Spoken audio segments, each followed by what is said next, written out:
Okay, here we have it. The newest 2011 NIV. Let's flip this book over. Now let me zoom in here. Look at right there. Made in China. Go here to the title page. Focus for me. Printed in China.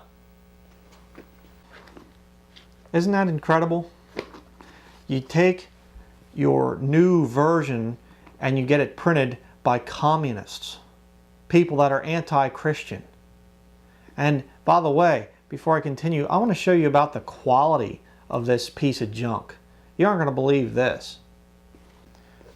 All right, let's look at the quality of this fine communist Chinese made version. As you're flipping through it, you'll notice that the pages aren't even cut right. You have to constantly be pulling the edges of the pages apart. It's not even cut correctly. I mean, all my books that I've ever had, I never got one like this. You have to constantly be pulling the pages apart. I mean, it's garbage. I mean, you know, you go through the Old Testament. I want to be doing reviews of this thing, so I haven't gone through the whole thing yet. But I mean, it's bad. And then look in here at the inside of the thing. Look at that. Yeah, it's all wrinkled here. They didn't get it glued down correctly, and you know, just, I mean, junk. You could probably, yeah, look at that. Come on, focus. I mean, look at this. You just pull it like that and it just rips. Just incredible. Just the junk. You know, and this is passed off as a Bible. I paid over $20 for this stupid thing too.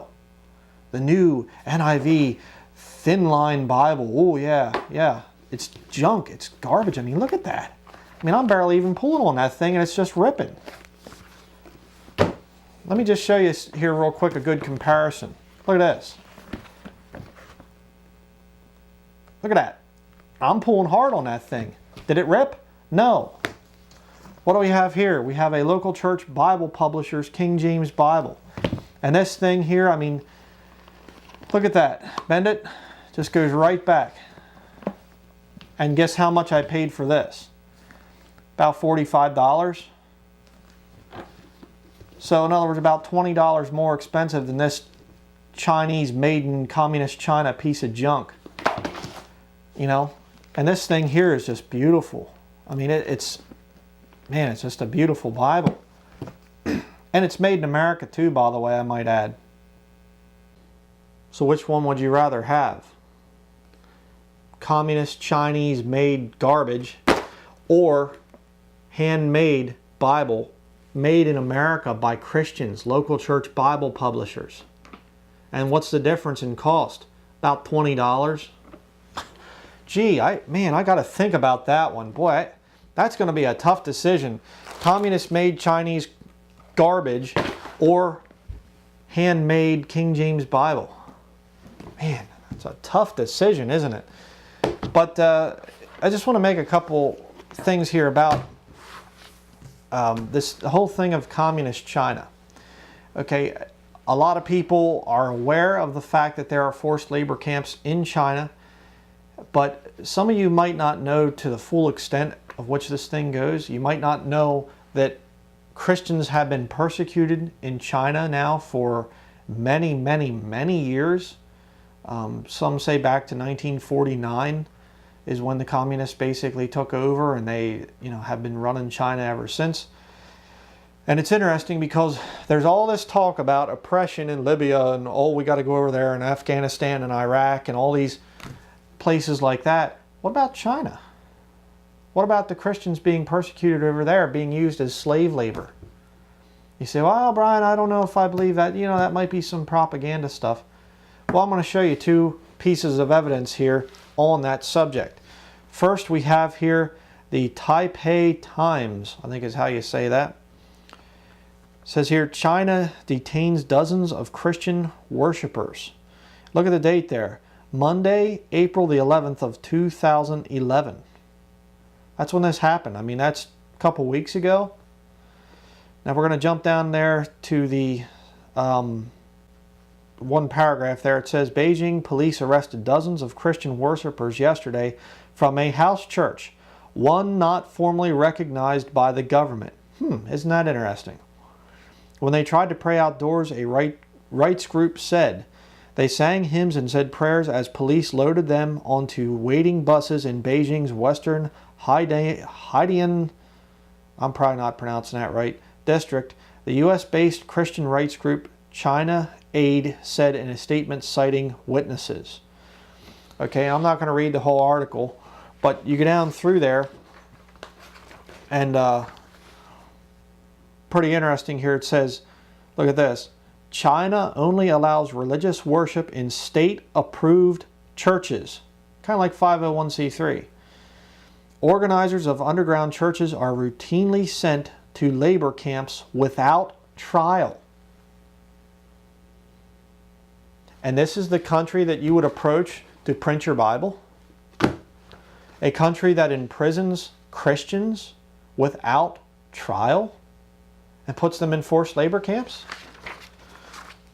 Now I want to show you a little video here, a little video segment showing somebody actually snuck out some cell phone video of the labor camps over there in China. And it's very hard to find video of these things. I mean, it is totally covered up. But there are estimates of tens of thousands of these labor or Chinese, people being in these labor camps, up to millions of them. And that's where you're getting a lot of this made in China stuff. So I want to show you here a video real quickly of one of these forced labor camps, what it looks like inside of one. Take a look at this. Today we begin a special series on the shocking conditions within China's re-education through labor camps. Now, with cell phone camera footage that has just been smuggled out of China, the international community is being given a rare glimpse of life within these camps. This is Masanja Labor Camp, also referred to as the Ideology Education School of Liaoning Province. Practitioners of the Falun Gong spiritual practice as well as house Christians are held here, often without trial or formal sentencing. Forced labor is one of the tactics used here to reform what the Communist Party considers improper political or spiritual beliefs. Prisoners at Masanja often work from 5 a.m. to midnight. Sometimes they're forced to work through the night without sleep. If they are given a chance to rest during the day, it's on the factory floor. Mealtime means a few scraps of cornbread and maybe some congee or a tiny portion of vegetables. Then it's back to work. In this footage, 8 Chinese prisoners can be seen straightening electrical components called diodes. Not shown here is some of the other work that they're forced to do, including manufacturing Halloween decorations, like skulls and plastic tombstones, for export to the United States. Some prisoners have to handle toxic substances without protective gear, causing itching, throat pain, and lung problems over time. In this place, not every prisoner is able to survive the conditions. Mr. Dong Chen was a Christian from Fuxin City in Liaoning Province. Because of his affiliation with an underground church, he was sentenced to 2 years of re-education through labor. As told by his fellow prisoners, in December of 2007 he became severely ill with high blood pressure and was sent home to be hospitalized. But after a week, his family could no longer afford medical treatment, so Dong was taken back to Masanja labor camp and resumed his heavy workload. On the afternoon of May 25, 2008, he vomited and lost consciousness. Prison guards ignored him for several hours until he died at around 9 p.m. He was 56 years old. Labor camp officials later told Dong's family that he had died from natural causes. This is just one of many examples of life and death within China's labor camps. Other such camps are scattered throughout the country. Although it's impossible to get an accurate official count of how many prisoners are being held in these camps, human rights groups estimate it's in the tens of thousands or more. It's disgusting, isn't it? To think of a government that is saying if you're a Christian and if you're not part of a government-approved church, you need to be re-educated, and we're going to use you as slave labor. And I can't say, I don't know. It might have been a regular, reputable printing company in China or something like that. But then again, it could have been in slave labor. Now, wouldn't that be ironic? Wouldn't that be strange if it was house church Christians that are being imprisoned over there and used as slave labor? Wouldn't that be weird if they were the ones that put this thing together? You talk about the cruel irony of that. Here they are, they're over there imprisoned for their faith, and they're printing up false Bible versions. I don't know. Maybe it was a regular printer. Maybe it was somebody that's not using slave labor. But one thing I can guarantee you is they got them made cheap. Now see, the NIV people, watch my NIV money-making scam, I think it's called. You know, watch that video and you'll see that they talk about demographics and we gotta get this group of people here, and we gotta make one for the African Americans and one for the Latin Americans, and we gotta, there's money to be made out there. You know, that's what they do time and time again. This is about money. The love of money is the root of all evil. That's what this new NIV is about. That's why they keep coming out with them over and over and over and over again. You got to just keep on buying the newest NIV.